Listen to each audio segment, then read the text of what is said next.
Assalamualaikum warahmatullahi wabarakatuh.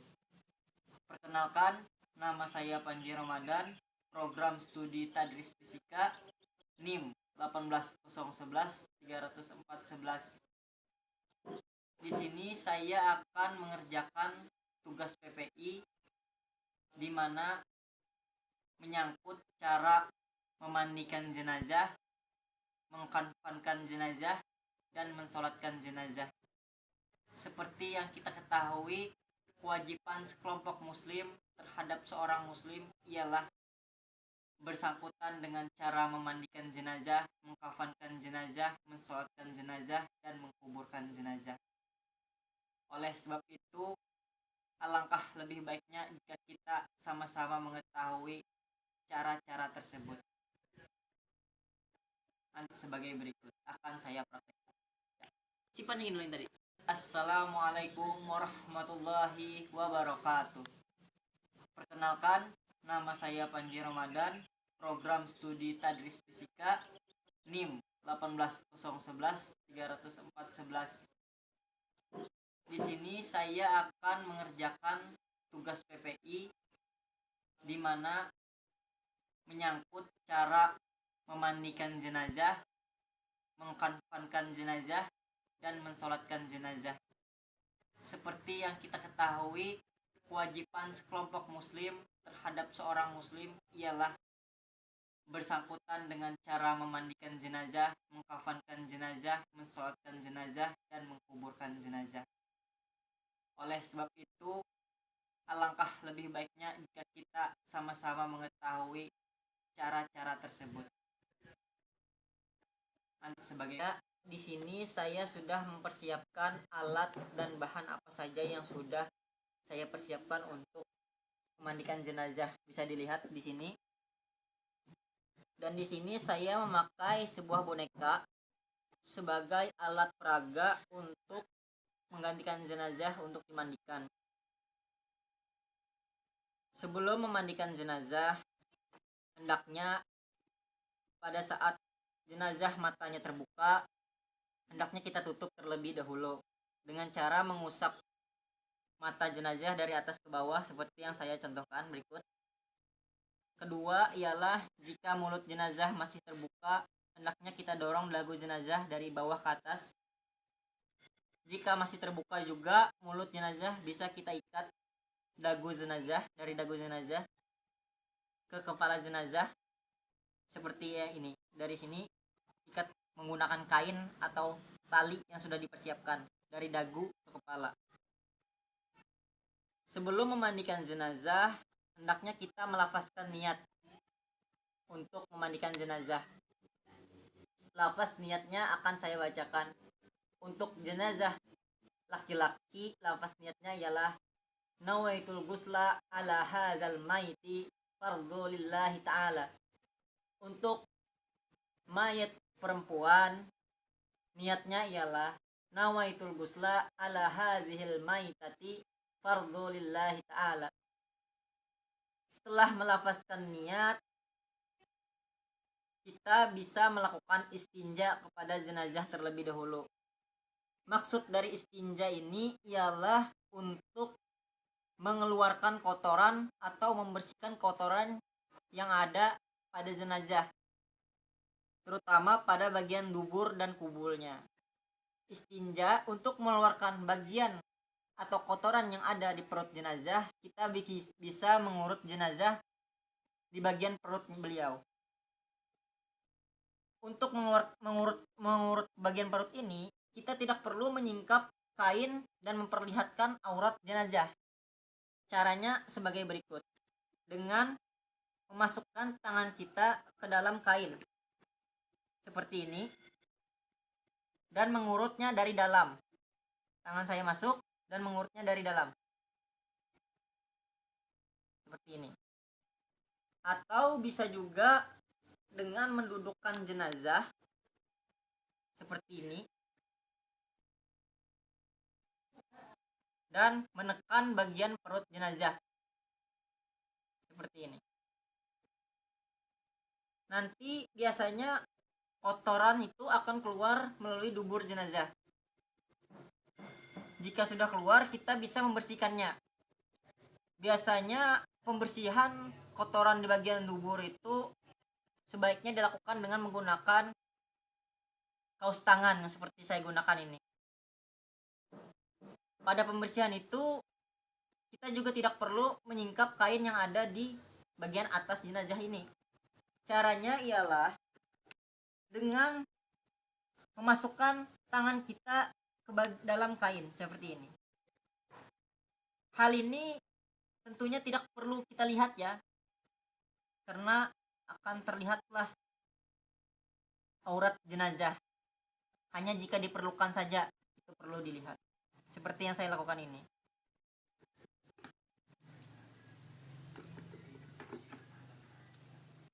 Jika sudah bersih, selanjutnya kita menyiram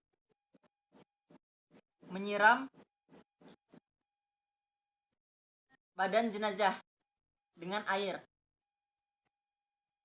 sampai bersih. Selanjutnya kita gunakan sabun untuk membersihkan bagian jenazah atau tubuh jenazah di bagian lipatan-lipatan atau sela-sela tubuh dari jenazah ini. Caranya sebagai berikut. Jika ada sabun itu, bagian sela-sela ini. Untuk bagian dalam, kita cukup masukkan tangan kita tanpa terlihat aurat dari jenazah ini.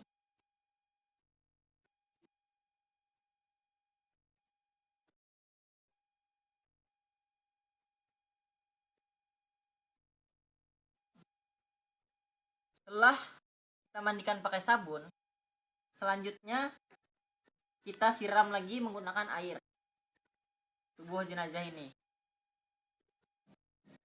Setelah itu kita pastikan dubur dan kubul jenazah sudah bersih dengan cara mengeceknya apakah masih tersisa kotoran yang ada di dubur dan kubul jenazah.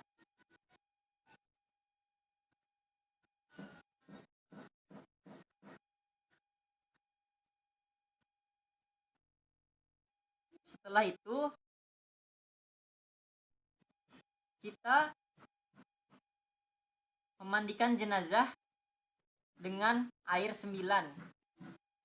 Ya, setelah mengecek kembali atau memeriksa kembali bagian kubul dan dubur apakah sudah bersih dan tidak tersisa kotoran lagi, selanjutnya jenazah akan dimandikan dengan air 9. Apa air 9 tersebut?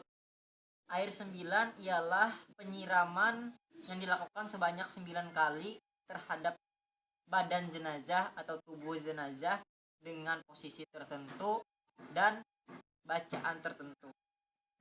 Pertama, kita akan menyiram 3 kali bagian depan jenazah di mana jenazah dalam keadaan telentang. Seperti berikut. Bismillahirrahmanirrahim ya Allah. Bismillahirrahmanirrahim ya Allah.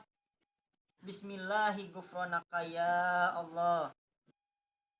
Kedua, kita akan menyiram bagian kanan dari jenazah dengan memalingkan sisi sebelah kiri jenazah. Seperti ini.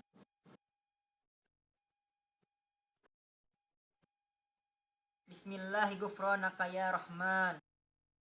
Bismillahirrahmanirrahim ya Rahman. Bismillahirrahmanirrahim ya Rahman. Selanjutnya bagian kiri dari jenazah seperti berikut.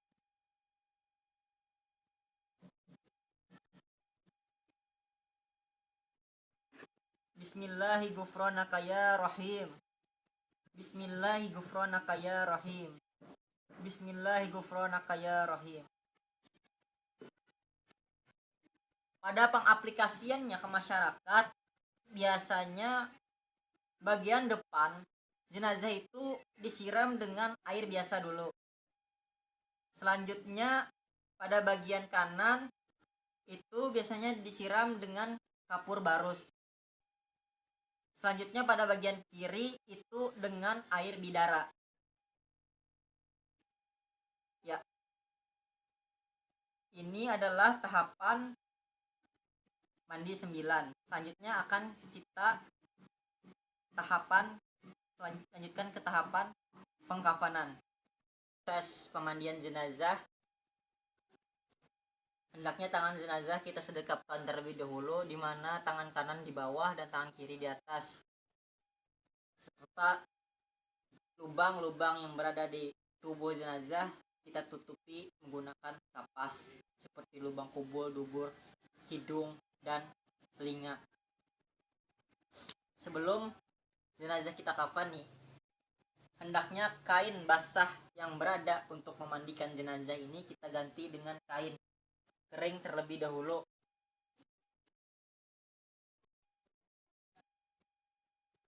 Seperti ini.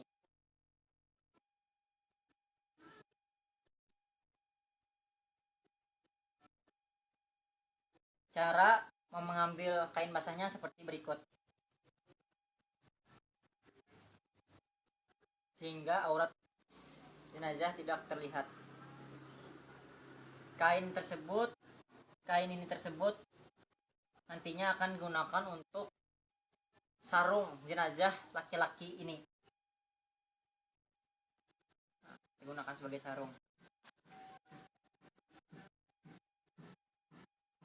Karena pada jenazah laki-laki kain yang digunakan hanya 3 helai, di mana 1 helai untuk sarung dan 3 helainya lagi untuk, dan 2 helainya lagi untuk penutup. Nah, di sini sudah saya siapkan 2 helai kain sebagai penutup. Bisa dilihat ke arah sini, saya sudah menyiapkan tali atau kain yang sudah dipersiapkan berjumlah 5 helai. 1, 2, 3 di ujung kepala jenazah, bahu jenazah, pinggang, lutut, hingga ujung kaki. Langkah pertama ialah kita membentangkan kain terlebih dahulu sebanyak 2 helai.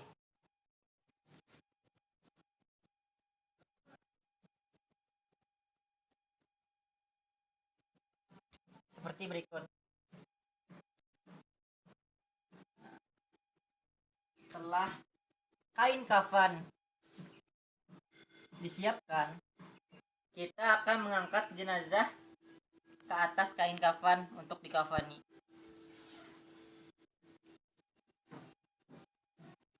Seperti ini.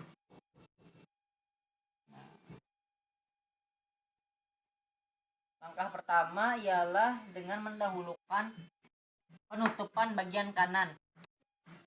Seperti berikut.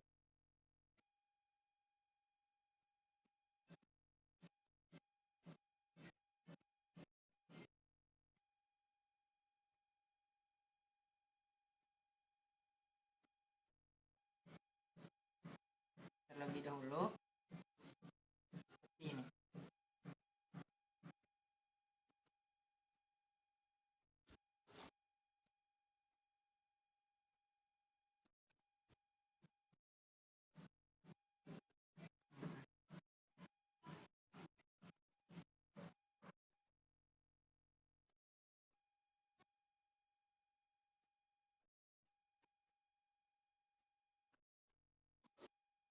Sama.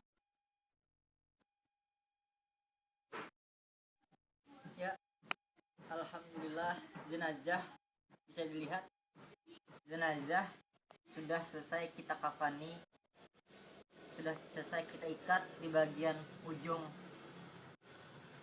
kepala, bahu, pinggang, lutut, dan bagian ujung kaki.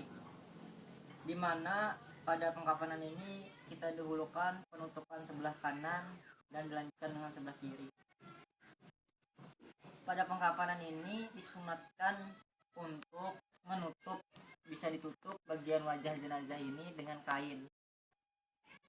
Tapi itu juga bisa tidak. Dan proses memandikan sampai mengkafani pun sudah selesai. Selanjutnya akan dilanjutkan dengan proses pensolatan.